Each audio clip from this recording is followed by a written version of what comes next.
उनकी सोच ही क्या। जब कांग्रेस के घोषणा पत्र को आप देखते हैं, दो बातें उन घोषणा पत्र में नजर आती हैं। एक, कांग्रेस कहती है कि हम व्यक्तिगत कानून को लागू करके शरिया कानून को लागू करवा देंगे।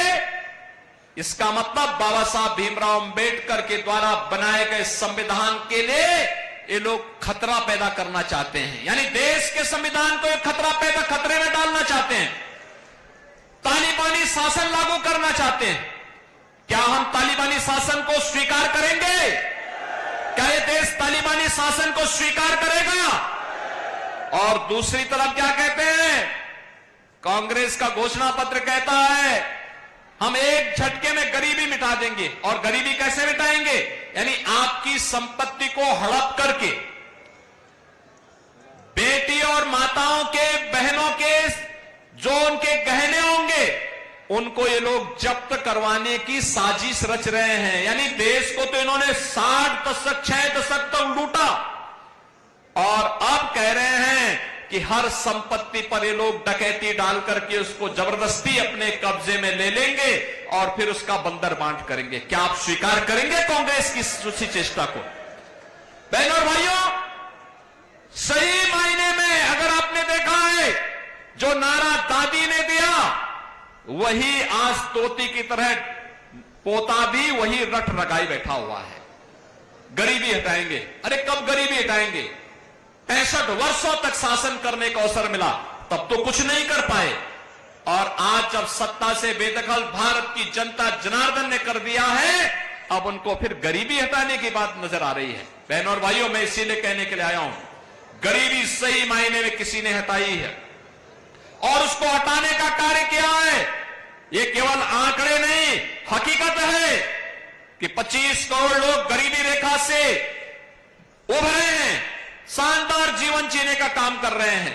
और आज इसी का परिणाम है 80 करोड़ लोगों को राशन की सुविधा का लाभ 4 वर्ष से लगातार प्राप्त हो रहा है। बहनों और भाइयों, 60 करोड़ गरीबों को देश के अंदर 5 लाख रुपए की आयुष्मान भारत में स्वास्थ्य बीमा का कवर मिल रहा है। और उत्तर प्रदेश में तो हमने व्यवस्था बनाई कि हमारा कोई विधायक, कोई पदाधिकारी या पीड़ित भी अगर बीमार है और मुझे एक पत्र भेज देता है तो मैं सीधे जनधन अकाउंट में उसका पैसा भेज देता हूं, कहता हूं भाई उपचार कराओ, चिंता पैसे की मत करना, परिवार के ऊपर बोझा मत आने देना, उसकी जिम्मेदारी हम लोग लेंगे। आखिर हम सत्ता में बैठ के क्या कर रहे हैं? यही हमारा काम है, हर पीड़ित के साथ खड़ा होना। ये लोग क्या चाहते हैं? कांग्रेस के लोग ये आपकी संपत्ति को हड़पना चाहते हैं। और ये तो समाजवादी पार्टी और कांग्रेस का पुराना इतिहास है, ये तो यही इनका इतिहास है। वे अपने लिए जीते हैं। आप देखें, यही उदाहरण है जब राष्ट्रीय लोकदल को अवसर मिला, उन्होंने राजकुमार सांगवान को बागपत जैसी प्रतिष्ठित सीट पर, जो चौधरी साहब की कर्मभूमि, वहां पर उन्होंने अपना प्रत्याशी बनाया। और समाजवादी पार्टी को अवसर मिला तो समाजवादी पार्टी ने क्या किया? अपने ही परिवार के सभी लोगों को टिकट दे दिया, किसी बाहरी व्यक्ति को नहीं दिया, सारे टिकट अपने परिवार के लोगों को।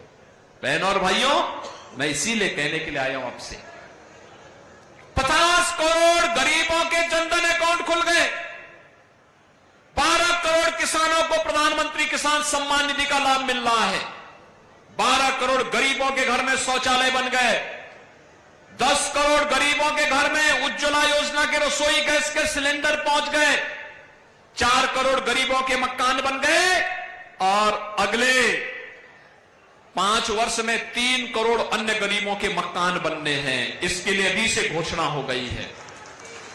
बहनों और भाइयों, हर घर नल की योजना हो या फिर हर व्यक्ति को सुरक्षा की गारंटी। याद करिए, पहले देश के अंदर जहां कहीं भी विस्फोट हो जाता था, आतंकी विस्फोट होता था, निर्दोष लोग मारे जाते थे, सुरक्षा बलों के जवान शहीद होते थे। और अब तो जोर से पटाखा भी फट जाए ना तो पाकिस्तान सफाई देता, कहता नहीं मैंने नहीं किया है, क्योंकि उसे मालूम है कि अगर उसने कुछ किया तो फिर उसको लेने के देने पड़ जाएंगे, जान बचानी मुश्किल हो जाएगी अब, क्योंकि अब एक मजबूर नहीं मजबूत सरकार है मोदी जी के नेतृत्व में। और इसलिए बहनों और भाइयों, हम सब आपसे अपील करने के लिए आए हैं। एक ही अपील है, यह देश आपका है, जीवन आपका है, सुरक्षा आपकी है और वोट भी आपका है। वोट गलत जगह जाएगा, आतंकवाद का पुराना दौर लेके आ जाएगा। वोट गलत जगह जाएगा तो माफिया राज और आतंकवाद फिर से लेके आ जाएगा। वोट गलत जगह जाएगा, किसानों और गरीबों के हकों पर फिर डकैती पड़ेगी। वोट गलत जगह जाएगा तो बेटी और व्यापारी फिर असुरक्षित होगा। लेकिन वोट आपने भारतीय जनता पार्टी और सहयोगी दलों को दिया तो यह आतंकवाद को तो सीमा पार ही निपटा देगा और माफिया और अपराधियों को उसकी माद में घुस करके भी राम नाम सत्य है की यात्रा में भेजने का काम भी करेगा। गरीब और किसान के हक पर, नौजवान के हक पर कोई डकैती नहीं डाल पाएगा। बेटी और व्यापारी की सुरक्षा में कोई सेंध नहीं लगा पाएगा। और यही गारंटी एनडीए आपको देने के लिए आया है। भारतीय जनता पार्टी राष्ट्रीय लोकदल का गठबंधन देने के लिए आया है और यही चौधरी चरण सिंह जी का आदर्श भी हम सबके लिए है।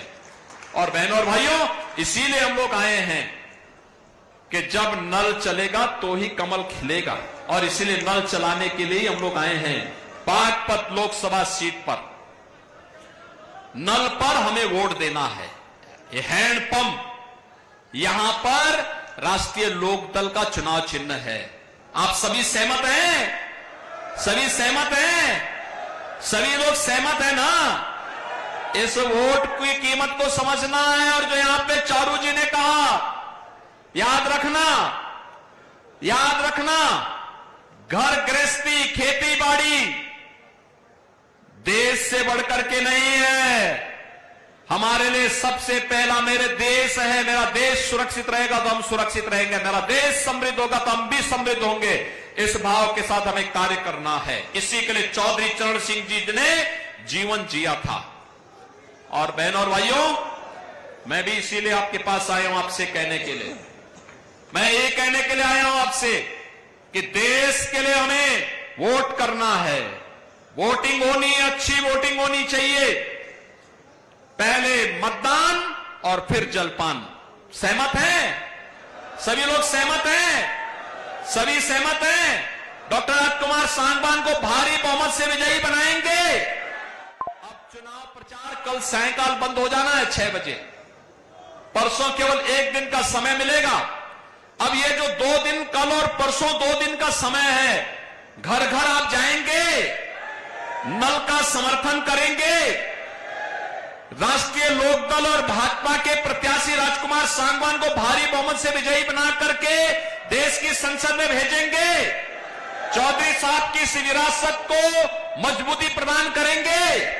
तो फिर मेरे साथ बोलेंगे, भारत माता की, भारत माता की, भारत माता की।